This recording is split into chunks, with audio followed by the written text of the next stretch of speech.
Thank you very much, Tony. Thank you.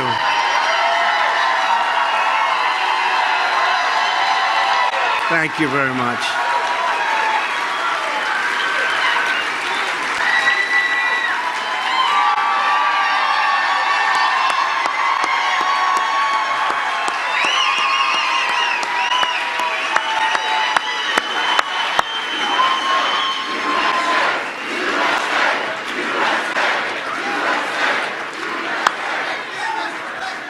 Thank you very much. You know, I've been here before. You do know that. Before the big day on November 8th, I was here. I want to thank Mark Meadows and all of the folks that have really made this possible. And Tony, tremendous guy. We have some incredible people that we love and that we're involved with. So we all know that. And I'm being followed by Mr. Bennett. You know that, right? And I've been watching him say nice things about me before I knew him. Those are the ones I like, where they speak well of you before you know them, right? But I really want to thank everybody and Tony for your extraordinary leadership of this organization. And I want to thank also Luana for your dedication to the faith community and to our nation. Works so hard. It's great to be back here with so many friends at the 2017 Values Voter Summit, and we know what that means. We know what that means.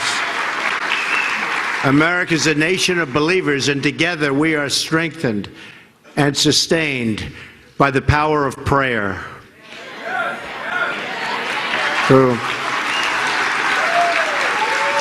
As we gather for this tremendous event, our hearts remain sad and heavy for the victims of the horrific mass murder last week in Las Vegas. It was an act of pure evil. But in the wake of such horror, we also witnessed the true character of our nation.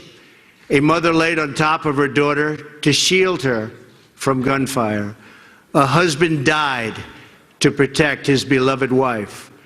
Strangers rescued strangers. Police officers, and you saw that, all of those incredible police officers, how brave they were, how great they were running into fire.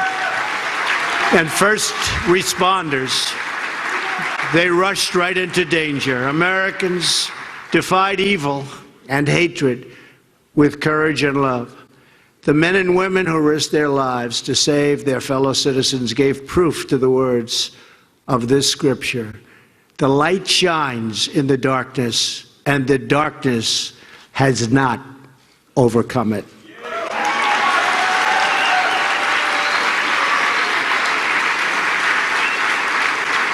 All of America is praying for the wounded and the grieving, and we will be with them today, and we will be with them forever.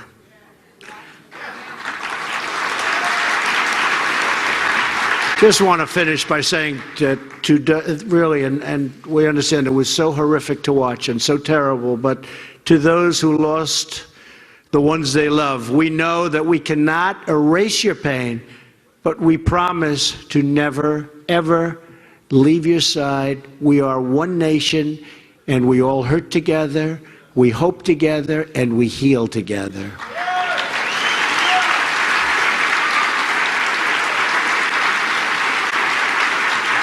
We also stand with the millions of people who have suffered from the massive fires which are right now raging in California, and the catastrophic hurricanes along the Gulf Coast in Puerto Rico, the Virgin Islands.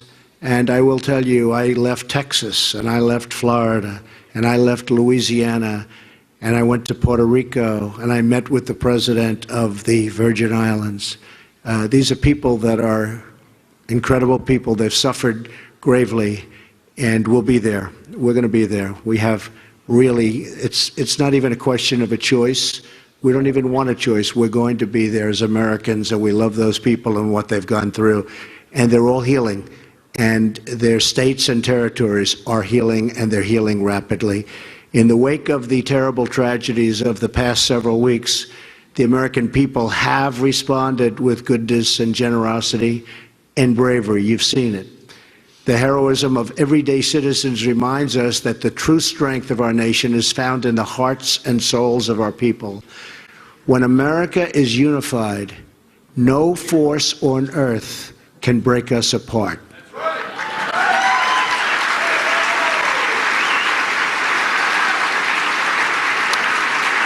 right. We love our families. We love our neighbors. We love our country. Everyone here today is brought together by the same shared and timeless values. We cherish the sacred dignity of every human life.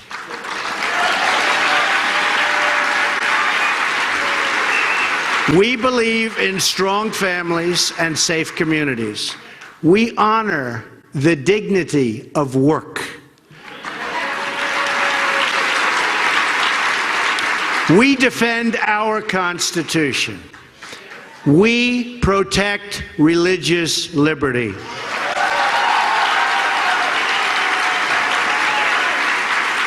We treasure our freedom. We are proud of our history. We support the rule of law and the incredible men and women of law enforcement.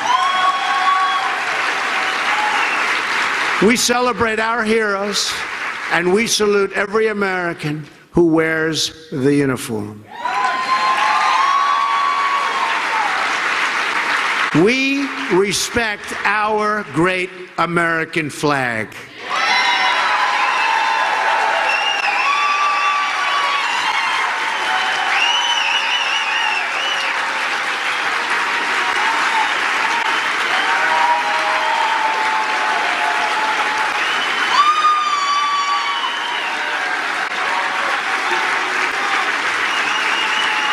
Thank you. Thank you. Thank you. And we stand united behind the customs, beliefs, and traditions that define who we are as a nation and as a people. George Washington said that religion and morality are indispensable to America's happiness, really prosperity, and totally to its success. It is our faith and our values that inspires us to give with charity, to act with courage, and to sacrifice for what we know is right. The American founders invoked our Creator 4 times in the Declaration of Independence, 4 times.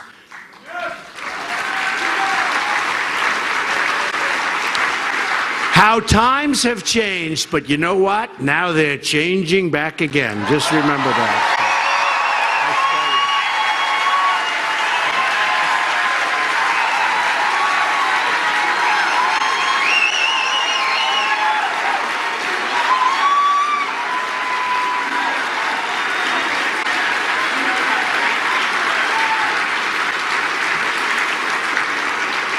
Benjamin Franklin reminded his colleagues at the Constitutional Convention to begin by bowing their heads in prayer.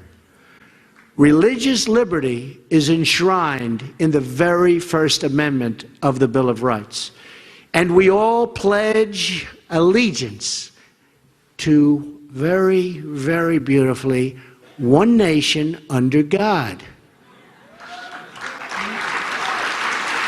This is America's heritage, a country that never forgets that we are all, every one of us, made by the same God in heaven.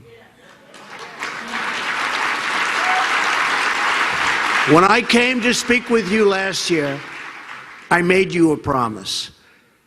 Well, one of the promises I made you was that I'd come back. See?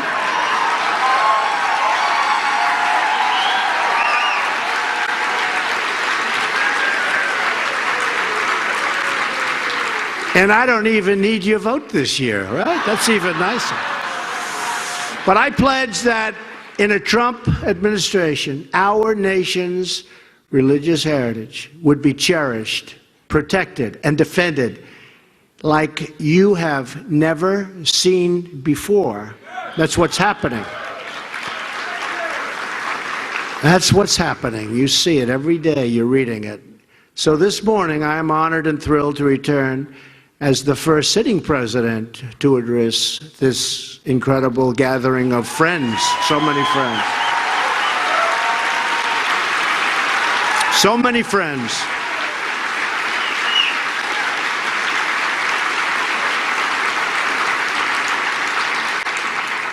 And I'll ask Tony and all of our people that do such a great job in putting this event together, can I take next year off or not? Or do I have to be back?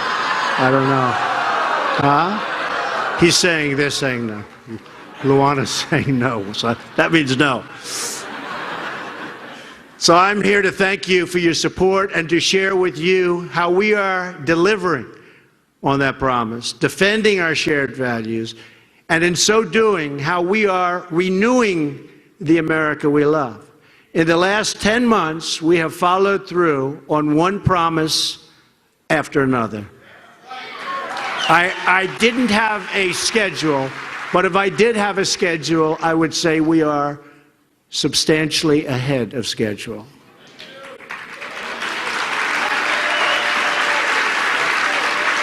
Some of those promises are to support and defend the Constitution.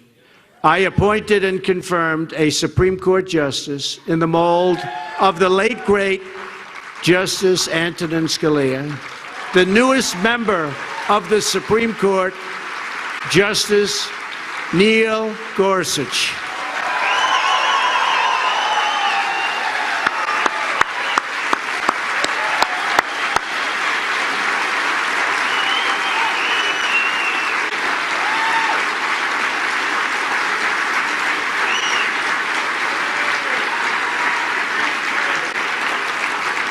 To protect the unborn, I have reinstated a policy first put in place by President Ronald Reagan, the Mexico City policy.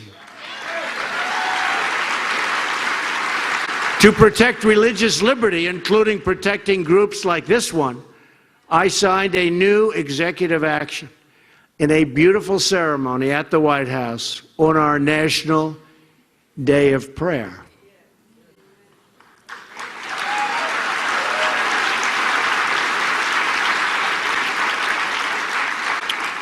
Which day we made official.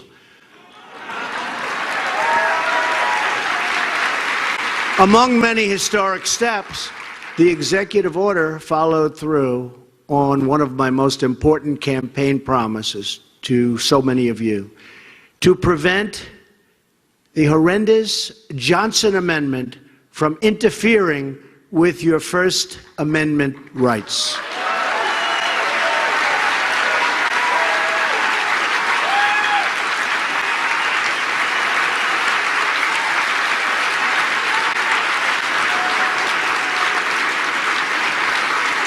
Thank you. We will not allow government workers to censor sermons or target our pastors, our ministers, our rabbis. These are the people we want to hear from, and they're not going to be silenced any longer.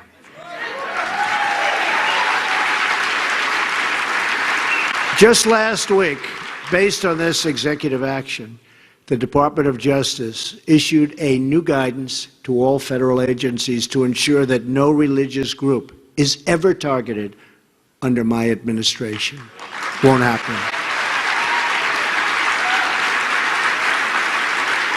We have also taken action to protect the conscience rights of groups like the Little Sisters of the Poor. You know what they went through? What they went through. They were going through hell, and then all of a sudden they won. They said, how did that happen?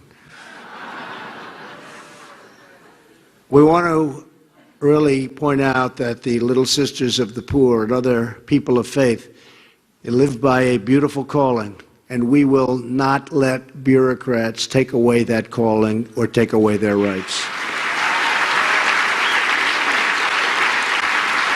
We are stopping cold the attacks on Judeo Christian values.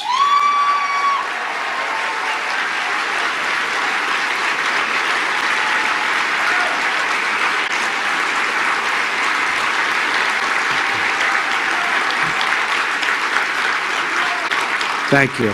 Thank you very much. And something I said so much during the last 2 years, but I'll say it again as we approach the end of the year. You know, we're getting near that beautiful Christmas season that people don't talk about anymore. They don't use the word Christmas because it's not politically correct. You go to department stores and they'll say Happy New Year and they'll say other things and it'll be red, they'll have it painted, but they don't say, well, guess what? We're saying Merry Christmas again.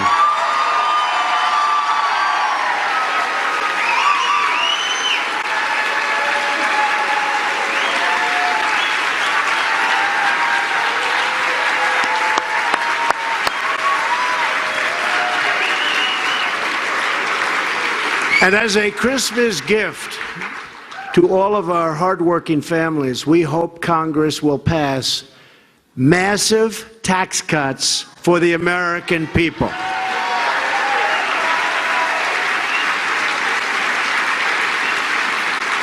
That includes increasing the child tax credit and expanding it to eliminate the marriage penalty. Because we know that the American family is the true bedrock of American life. So true.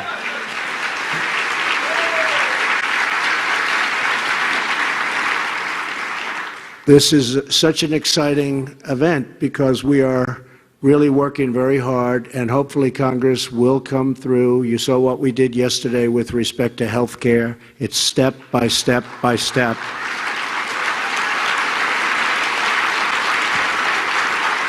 And that was a very big step yesterday. Another big step was taken the day before yesterday, and one by one it's going to come down, and we're going to have great health care in our country. We are going to have great health care in our country. We're taking a little different route than we had hoped because getting Congress, they forgot what their pledges were. So we're going a little different route. But you know what? In the end, it's going to be just as effective, and maybe it'll even be better.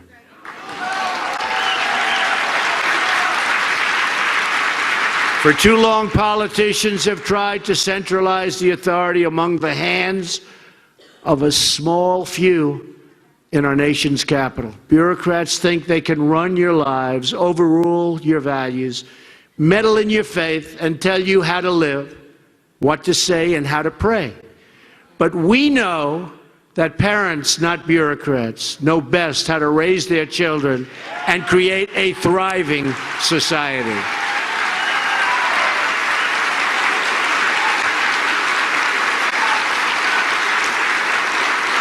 We know that faith and prayer, not federal regulation, and by the way, we are cutting regulations at a clip that nobody has ever seen before. Nobody. In 9 months, we have cut more regulation than any president has cut during their term in office. So we are doing the job. And that is one of the major reasons, in addition to the enthusiasm for manufacturing and business and jobs, and the jobs are coming back, that's one of the major reasons, regulation, what we've done, that the stock market has just hit an all-time historic high.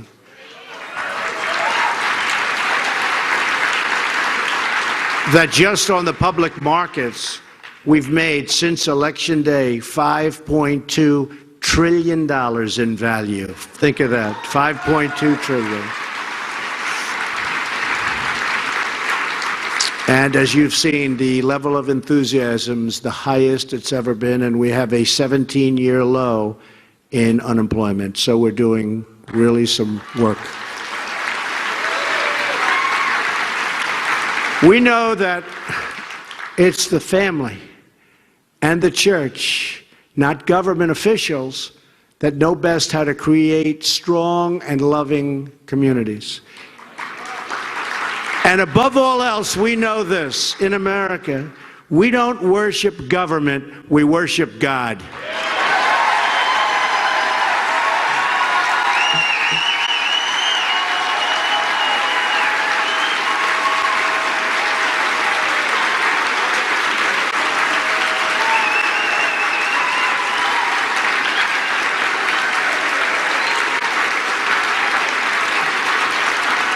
Inspired by that conviction, we are returning moral clarity to our view of the world and the many grave challenges we face.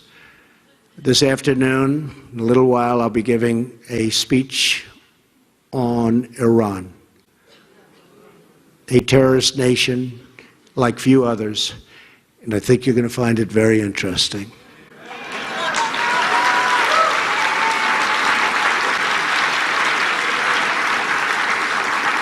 Yesterday, things happened with Pakistan, and I have openly said Pakistan took tremendous advantage of our country for many years, but we're starting to have a real relationship with Pakistan, and they're starting to respect us as a nation again, and so are other nations. They are starting to respect the United States of America again, and I appreciate that. And I want to thank the leaders of Pakistan for what they've been doing. In this administration, we will call evil by its name. We stand with our friends and allies. We forge new partnerships in pursuit of peace. And we take decisive action against those who would threaten our people with harm. And we will be decisive, because we know that the first duty of government is to serve its citizens. We are defending our borders, protecting our workers, and enforcing our laws. You see it every single day like you haven't seen it in many, many years, if you've seen it at all. In protecting America's interests abroad, we will always support our cherished friend and partner, the State of Israel.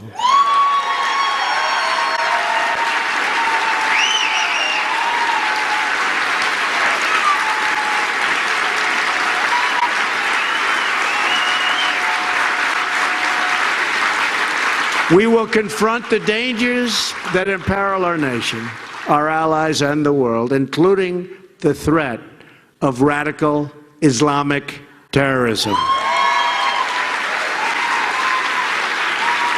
We have made great strides against ISIS, tremendous strides. I don't know if you've seen what's going on, but tremendous strides against ISIS. They never got hit like this before.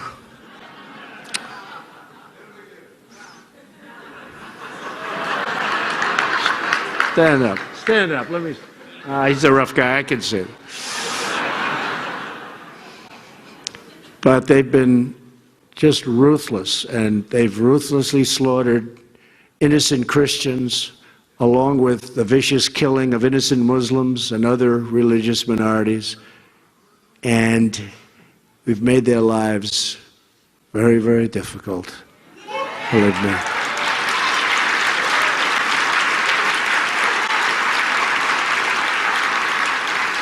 We've done more against ISIS in 9 months than the previous administration's done during its whole administration. By far, by far. And ISIS is now being dealt one defeat after another.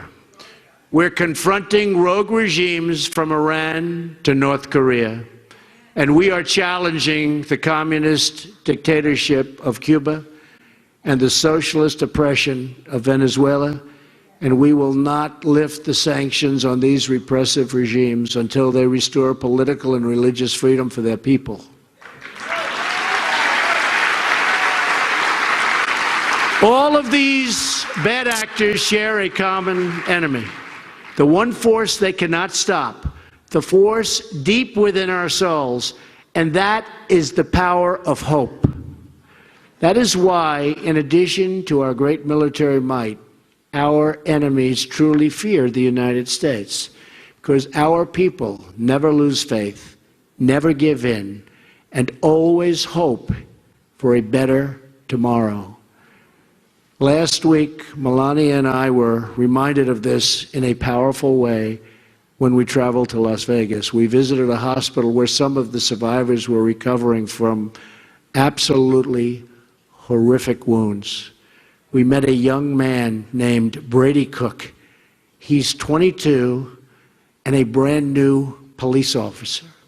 That night was Brady's second day in field training, his second day as a policeman. Can you believe that?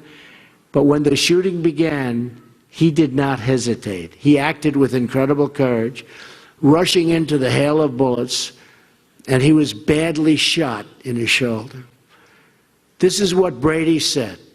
I didn't expect it, but it's what I signed up for. When stuff goes down, I want to be there to face evil and to protect the good, innocent people that need it. And here's a young guy, great guy, and second day. He said, Brady, don't worry about it. It's going to be easier from here.